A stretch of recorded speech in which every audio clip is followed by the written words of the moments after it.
नमस्ते। कई बार हमारे जीवन के बहुत खूबसूरत रिश्ते जो हमें बहुत प्यारे होते हैं वो बिना किसी कारण के ही खो जाते हैं। ऐसा क्यों होता है? क्योंकि जब वो रिश्ते होते हैं, उस रिश्ते से जुड़ा व्यक्ति हमारे साथ होता है तो वो हमें बार बार बोल रहा होता है, शब्दों से व्यक्त कर रहा होता है, अपनी फीलिंग बता रहा होता है, अपने जो वो महसूस कर रहा है वो बता रहा होता है। वो चाहता है कि आप उसके जो वो चाह रहा है या जो वो कह रहा है या जो उसके इमोशन है वो आप समझें, लेकिन आप नहीं समझते।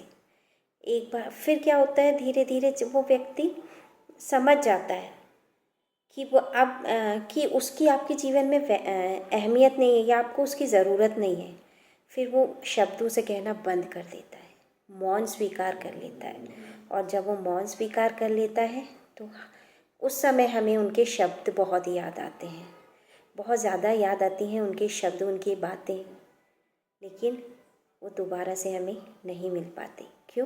क्योंकि हमने जब वो कह रहा था उसके शब्दों को हम नहीं पहचान पाए, लेकिन हम उसके मौन को पहचाना, मौन को समझा। लेकिन कब? जब वो स्वीकार कर चुका था, हार चुका था, इस रिश्ते को बचाने के लिए कोशिश कर कर के थक चुका था, तब उसने, क्योंकि उसे पता था कि अगर वो व्यक्ति एक बार चला गया तो वो दोबारा नहीं आएगा। और वो ये जानता था कि रिश्ता बहुत खूबसूरत है, ऐसे रिश्ते जीवन में बार बार नहीं मिलते। अगर कोई ऐसा व्यक्ति या कोई ऐसा रिश्ता आपके जीवन में है तो उसे बचा के रखिए, सहेज के रखिए।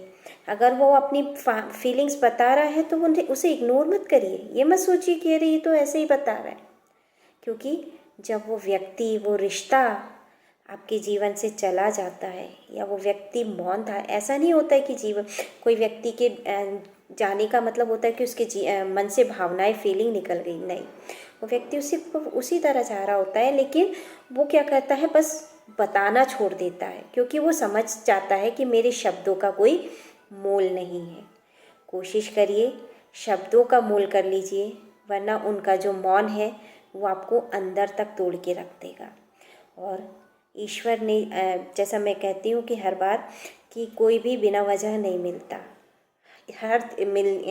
अगर कोई मिलता है तो उसके पीछे कोई ना कोई ईश्वर की इच्छा होती है, तभी मिलते हैं।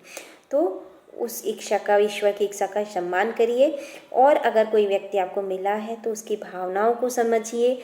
उसको ये मत सोचिए कि ये तो ऐसे ही बोला, क्योंकि हर चीज़ की एक सीमा होती है, और एक सीमा के बाद कोई भी व्यक्ति हो, कितना भी चाहता हो, कितना भी अच्छा हो, कितना भी समझदार हो, एक समय के बाद वो भी थक जाता है।